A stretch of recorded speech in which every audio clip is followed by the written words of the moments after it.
Hello, Assalamualaikum everyone. Thank you for joining me again in this review session. One more of our many multiple individual reviews that we do, where we take books from our central library and we essentially look at them in the context of the content that they have, the concepts that they place, and how when they were written, how did they actually assist us in understanding, circumstances that they were written in, and so on and so forth. So they're individual reviews. There is a bit of bias in them, obviously, because an individual is giving their opinion and perspectives on the scene. So we have a couple of books to go through. We'll start from this one, JRR Tolkien's The Hobbit, and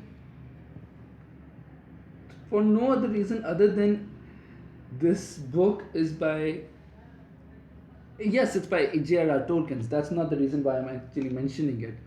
It's the type of publication here. This is essentially a book which was published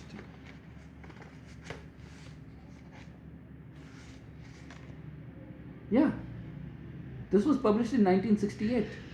So this is just before they standardized the currency that they had in the UK. So see over here, right? Over in the corner, this particular thing. That's 8 shillings and 6 pence. So I guess in context it would be something around 3-4 pounds, adjusting for inflation and such. And adding to it further is that this is a unique copy of The Hobbit, which was published. It had the entire creation made over here.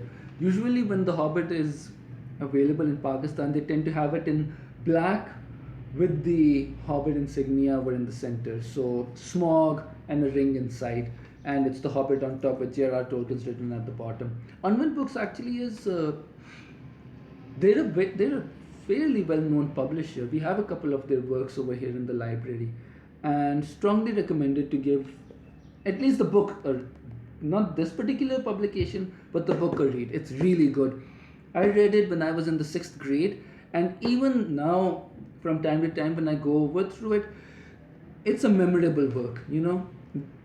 If you don't believe me, take into account the fact that there was rage, there was so much anger when the Peter Jackson movies came out, mostly because people who saw the movies said you basically merged the Silmarillion and the Hobbit together rather than treat it as its own work, which he did with Lord of the Rings. He treated Lord of the Rings as source material, so as canon.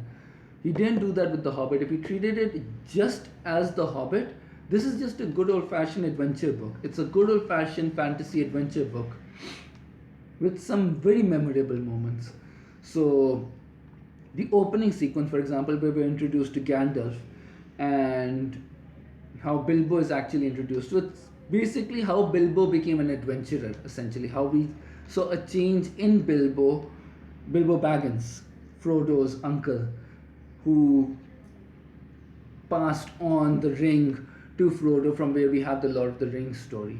So it's that entire story basically coming out over here, and all these two, and it's a very good example of Gollum building, world building, not Gollum. And it's really cool. The story itself is strongly recommended. My personal favorite sequences are when we're introduced to the dwarves for the first time, the riddles with the Gollum, and surprisingly, after the encounter with Smog in the village itself. So really cool book, strongly recommended.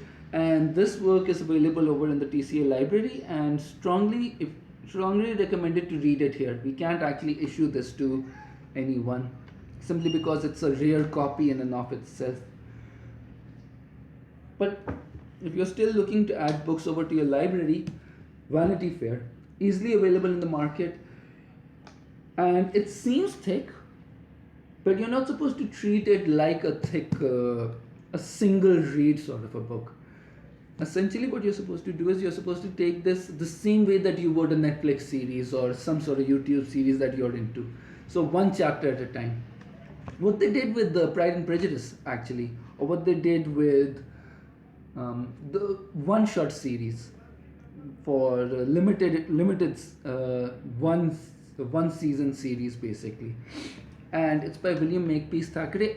I've read this work to completion, and I can guarantee you that the Netflix movie, like the movie on Netflix which was published in the 90s, isn't good. It does not do justice. It barely even touches the surface of the nuances that is shared in this book.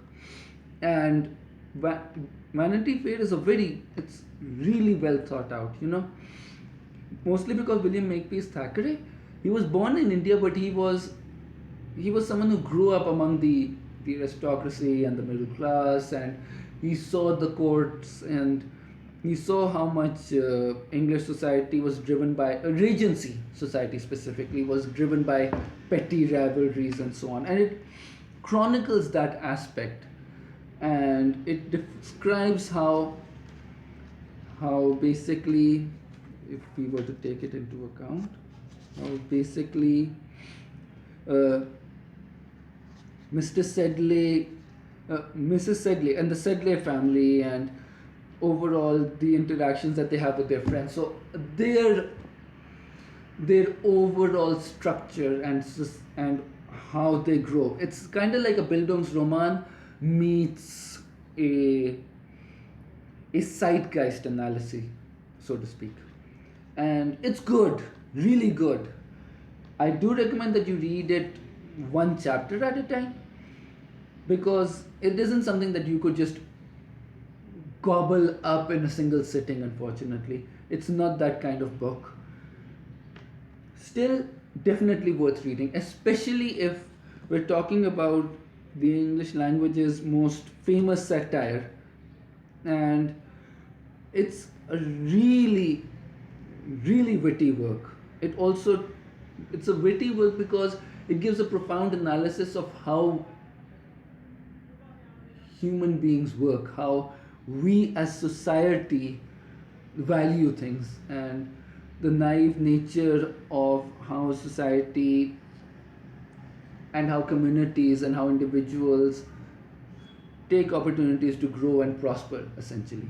Definitely something to take into account, and because it's set in the Napoleonic Wars, it also is a bit of a criticism as well of how the armies at the time of Arthur Wellesley and how the armies at the time of the Peninsular Wars and the Napoleonic Wars, how they were structured and how their structure it did induce bravery in men. However, that bravery was undermined by the fact that you have people who just were in it for the money. They were just in it for the capital, not money, the capital itself and the capital gains associated with it. So think Poldark in essence, Poldark the series, and it's post Poldark, so to speak. No, not post. Yeah, it's post Poldark, because Poldark was set after the conclusion of the American Revolution, because Poldark himself served in the American Revolution. So something to think about over here. Definitely a work worth having. This is a rarity. English Literature, a New History and Survey, and it's the entire history of, I mean, you can imagine how old this is, because the person who owned it prior, C.S. Dawson, he purchased it in 1942. This was published in 1904, and the fact is it was presented with the publisher's compliments on this work. So it covers most of the history of English literature, and all the major people who were associated with it, and all the major persons who contributed to the work that is, profound in the context of this language. And what makes it fascinating is that it wasn't driven by it wasn't driven by any sort of national pride. It was driven by national necessity, because English literature course related material and analysis and research, it started in British India. It started in the colonies, not Britain. It was created as a means to basically have control over the populations who were living in those areas at the time. So it speaks volumes about how we perceive ourselves and how the English perceive themselves. And definitely something that you're not going to get a copy of it unless you're lucky, or unless you're willing to pay money for it. We were lucky to have this donated to us, and for all intents and purposes, it is a good work. Maybe I might actually wind up creating I'll create a proper review for this. Maybe when we take into account the overall responses from people, we might create a proper review for this work, and we'll publish it on our channel as an individual, and not as an individual review, like a proper TCA book review with all aspects taken into consideration. So the final work, I'm going over through them in a larger number because a brief history of Florence Nightingale, and it's definitely, if you're doing public health, strongly recommended that you actually read through this work, because it talks about all the concerned people, how statistics was first utilized to describe the issue of life expectancy, and then this over here, this is actually showing like basically each ward and how much death happened, or more,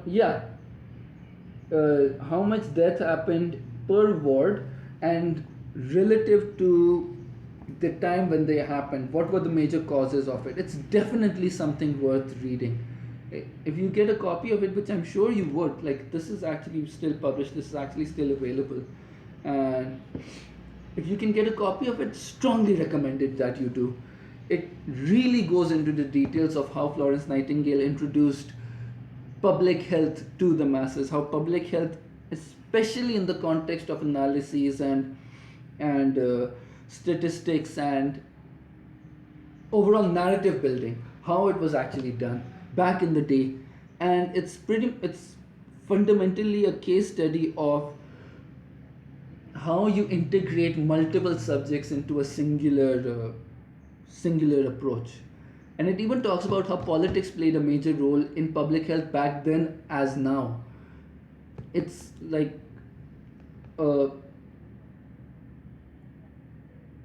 it's like a topic which has continuously shown its face multiple times and still continues to be a cause of concern that we should not take lightly. I strongly recommend that if you have the time, do read this book. If you have the means, do check this book out. Worth it. Absolutely worth it. And it is ideal that you try and find books like these in your local libraries, because it's local libraries which are able to continue to assist the public, and continue to be able to provide the public with fundamental means by which they may digest information at very nominal charges.